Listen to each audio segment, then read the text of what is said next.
प्रिय छात्रों नमस्कार।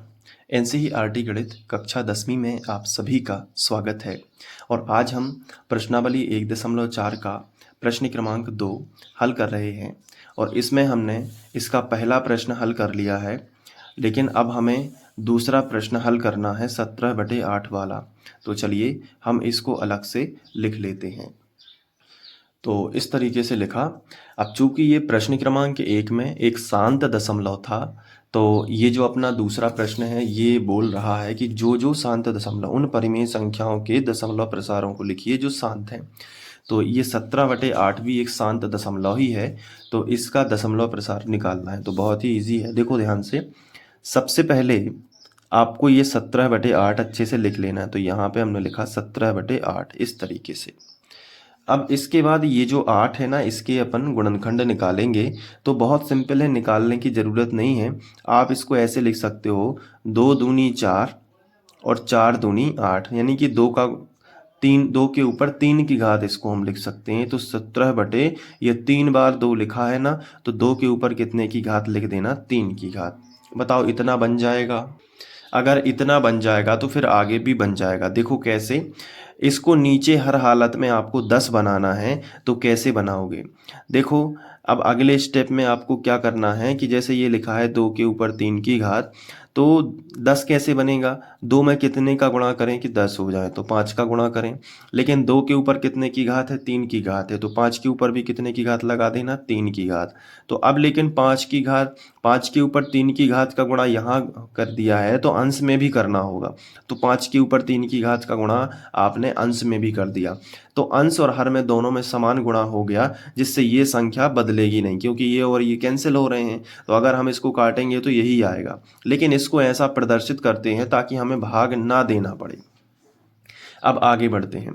तो देखो ये 17 और 5 के ऊपर 3 की घात का मतलब होता है, इसको 3 बार लिखेंगे, 5 गुणित 5 गुणित 5, या फिर आप डायरेक्ट लिख दो कि 55 25 पंचे 125।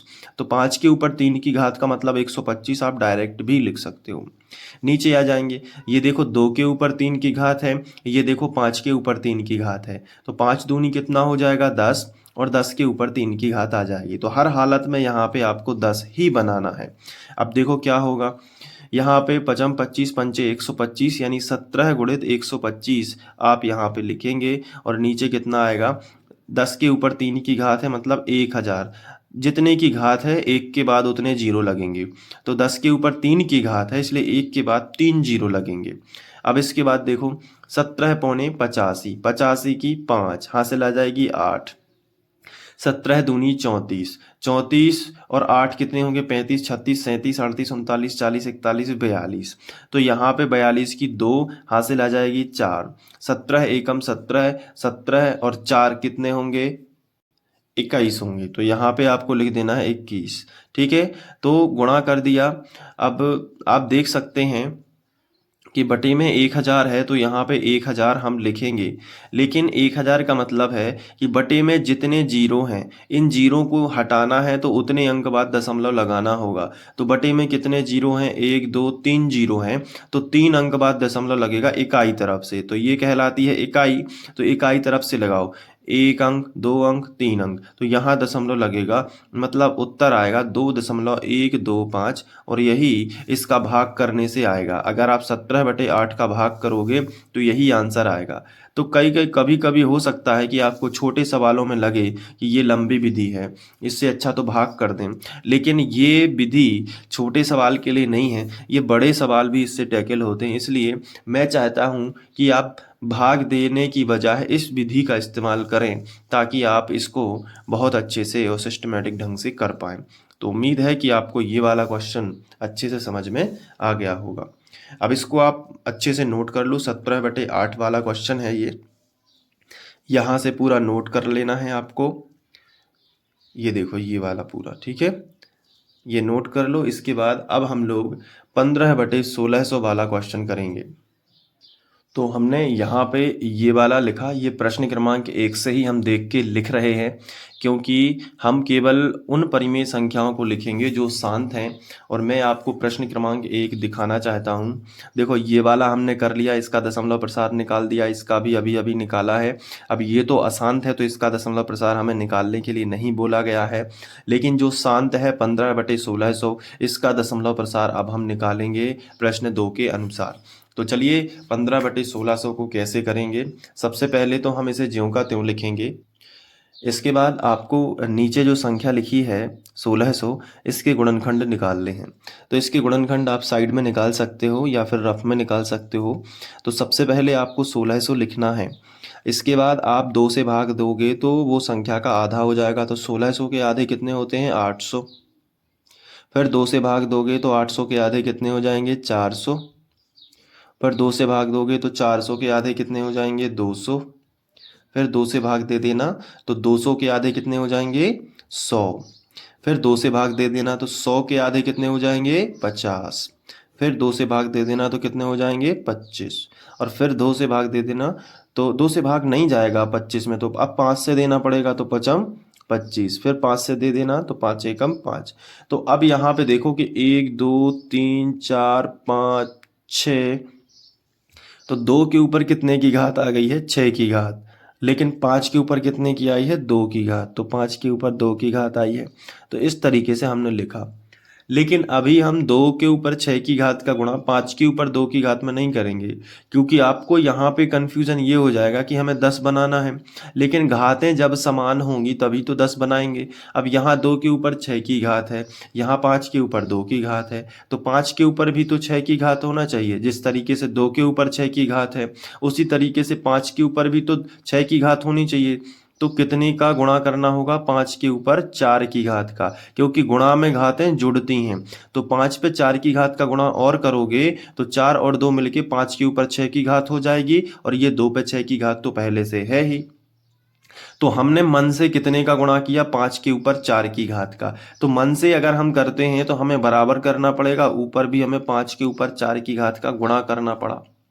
तो इस तरीके से हमें मिला 15 गुणित, और 5 के ऊपर 4 की घात का क्या मतलब होगा? 5 को 4 बार लिखेंगे रफ में, 5 गुणित 5 गुणित 5 गुणित 5। इस तरीके से हमने लिखा 5 को 4 बार रफ में। तो कितना आता है? 5m 25, 25 पंचे 125, 125 पंचे 625। तो ये जो है 625 आएगा।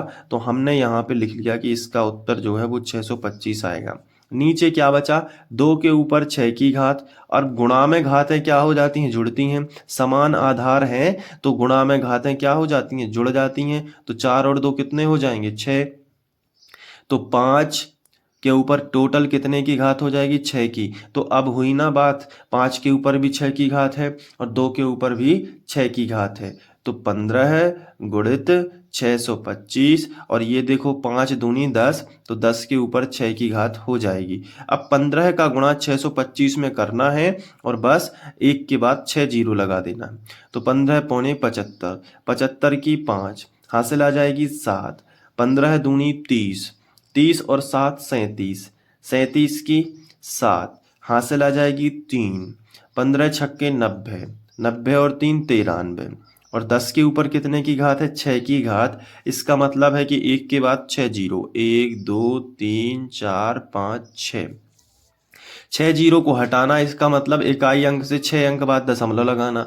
तो ये कहलाता है आपका इकाई अंक। इधर से 6 अंक बाद जीरो लगाओ, दशमलव लगाओ, तो 1 2 3 4। तो 93 75 तो केवल 4 अंक ही हैं। हमें दशमलव लगाना है 6 अंक बाद, क्योंकि 6 जीरो हैं। 1 2 3 4 5 6 जीरो। तो 1 2 3 4 5 6, ये जीरो लगा के हम अंक बढ़ा सकते हैं, और फिर यहाँ पे दशमलव आएगा। तो अब हो गया ना 6 अंक बाद दशमलव। यहाँ पे दशमलव मत लगा देना कभी भी, क्योंकि उसके बटे तो इतनी संख्या लिखी है। जहाँ से ये जीरो हटेंगे फिर दशमलव आएगा। तो देखो ये हट गया, ये आंसर आ गया। लेकिन दशमलव के पहले हम अपने मन से एक जीरो लगा सकते हैं। तो देखो 1 2 3 4 5 6 अंक बाद हमने यहाँ पे दशमलव लगा दिया। तो ये सवाल इसी तरीके से आपको करने हैं, काफ़ी सिंपल है। तो ये दोनों अच्छे से रिवीजन कर लो, एक बार प्रैक्टिस कर लो। ये चौथा सवाल हमने किया और तीसरा किया। अभी आप देखो तो इसमें देखो ये हो गया और ये वाला क्वेश्चन हो गया। तीनों क्वेश्चन को अच्छे से दोहरा लो। अब ये तो आसान है, तो अब इसको नेक्स्ट वीडियो लेक्चर में करेंगे, एक ये वाला, ठीक है। फिर उसके बाद अगले नेक्स्ट वीडियो में हम ये दो करेंगे, ठीक है। तो इस तरीके से ये प्रश्न क्रमांक जो अपना 2 है वो समाप्त हो जाएगा। ये जो प्रश्न क्रमांक 2 है ये समाप्त हो जाएगा। तो चलिए मिलते हैं नेक्स्ट वीडियो लेक्चर में। Thank you.